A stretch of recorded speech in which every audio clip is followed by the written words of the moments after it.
Baik, bismillah. Assalamualaikum warahmatullahi wabarakatuh. Perkenalkan, nama saya Manalisa. Saya dari kelas KPI 4B atau kuliah STIK Sistem Teknologi Informasi dan Komunikasi. Nah, di sini saya ingin menjawab pertanyaan nomor 1, yaitu jelaskan dan sebutkan contoh dari komponen perangkat keras komputer. Yang pertama itu ada processing device, yaitu merupakan salah satu perangkat pemrosesan data. Contohnya seperti motherboard, terus ada CPU dan video card. Terus yang kedua itu ada input device, yaitu merupakan salah satu perangkat masukan komputer seperti keyboard, terus ada mouse dan lain sebagainya. Yang ketiga itu ada output device, merupakan suatu komponen perangkat keras yang berfungsi untuk sebagai perangkat pengeluaran seperti monitor dan sebagainya. Terus 4 yang terakhir itu ada storage device, merupakan suatu komponen perangkat keras komputer yang berfungsi untuk menyimpan data. Contohnya seperti RAM, random access memory, dan hard disk. Untuk soal nomor 2 itu pengertian dari perangkat lunak atau software beserta jenis-jenisnya. Perangkat lunak atau software merupakan bagian dari sistem komputer yang mempunyai tugas tertentu. Seperti yang pertama itu ada operating system, merupakan salah satu komponen perangkat lunak yang pertama pada saat kita membuka komputer, maka yang pertama kali berjalan adalah sistem operasi, sehingga memunculkan sebuah layar dan beberapa aplikasi yang ada di dalam komputer tersebut.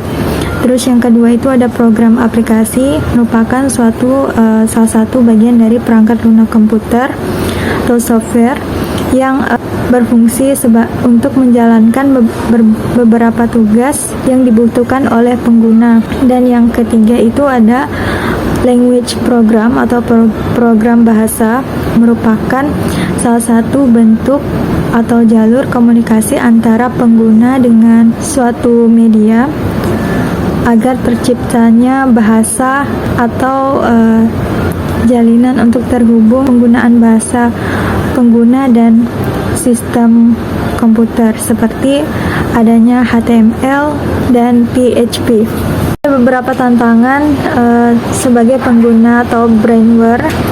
Yang pertama itu terkendala standar perekrutan yang tinggi, karena untuk memilih brainware tidak sembarangan dan mereka harus orang-orang yang mempunyai wawasan yang luas tentang teknologi, terutamanya di zaman sekarang ini sangat mudahnya kita mendapatkan berbagai informasi, sehingga kita harus bijak dan memilih apakah informasi yang kita dapatkan itu relevan dengan tujuan yang akan kita capai, misalnya di sebuah perusahaan gitu. Untuk soal nomor 4, jelaskan pengertian internet beserta dampak positif dan negatif dan contohnya dalam kehidupan sehari-hari. Internet merupakan suatu jaringan komunikasi elektronik yang terhubung dengan jaringan komputer di seluruh dunia, yang terorganisasi di seluruh dunia melalui telepon dan handphone.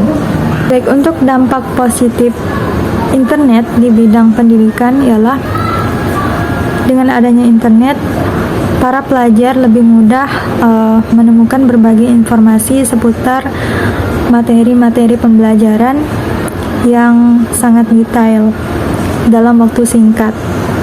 Sedangkan dampak negatifnya, internet bagi pelajar adalah dengan adanya internet yang memudahkan para pelajar untuk mencari berbagai informasi yang ada di dalam internet, sehingga membutuhkan suatu literasi digital agar semua hal yang buruk yang ada di internet tidak langsung diambil mentah-mentah oleh para pelajar, karena sesuatu yang berlebihan itu berdampak negatif. Nah, untuk dampak positif internet di dunia bisnis juga sangat bermanfaat, terutamanya untuk para penjual atau UMKM dalam memasarkan produknya. Dengan adanya internet, para penjual lebih mudah menjangkau para pelanggan untuk mengakses dan berinteraksi dalam hal berjual beli. Dan dampak negatif untuk pelaku bisnis ialah dengan maraknya dan kemudahan dalam berinteraksi, sehingga dalam dunia bisnis bisa terjadi penipuan karena dengan mudahnya kita berakses atau berinteraksi dengan penjual dan pembeli, sehingga perlu adanya kewaspadaan kita dalam bertransaksi, apalagi tidak melalui tatap muka yang akhirnya bisa menimbulkan penipuan atau barang palsu. Untuk pertanyaan nomor 5, apa itu pengertian AI dan contohnya, implikasinya? AI merupakan singkatan dari Artificial Intelligence, yaitu merupakan suatu teknologi yang dirancang untuk membuat sistem komputer menyerupai intelektual manusia. Saat ini AI sangat berdampak terutamanya bagi kehidupan pendidikan dan pekerjaan. Dengan adanya AI dapat membantu manusia dalam mendapatkan suatu pengetahuan dan pembelajaran yang dapat dicari atau ditemukan secara dalam waktu singkat. Dengan adanya AI juga dapat mempermudah atau mempercepat manusia dalam memproses sebuah data dan mendapatkan suatu hasil atau barang temuan yang ingin dicari atau ingin dibuat. Contoh AI dalam dunia pendidikan adalah ChatGPT. ChatGPT merupakan suatu website yang membantu mahasiswa dalam menjawab berbagai persoalan mengenai tentang ilmu pengetahuan maupun dalam ilmu lainnya. Dan untuk dunia pekerjaan juga AI sangat beragam. Contoh lainnya untuk AI adalah SlideGo yang merupakan suatu website untuk membuat sebuah PPT atau PowerPoint, dan ini sangat membantu karena desainnya sangat banyak dan berbagai macam bentuk dapat dengan mudah diakses oleh para pengguna untuk membuat atau menampilkan suatu hasil presentasi yang sangat menarik. Oke, untuk sisi positif adanya AI, khalayak lebih mudah atau lebih cepat dalam mendapatkan suatu informasi, dan dengan adanya AI juga dapat menjawab dengan cepat berbagai pertanyaan-pertanyaan yang banyak ditanyakan oleh khalayak.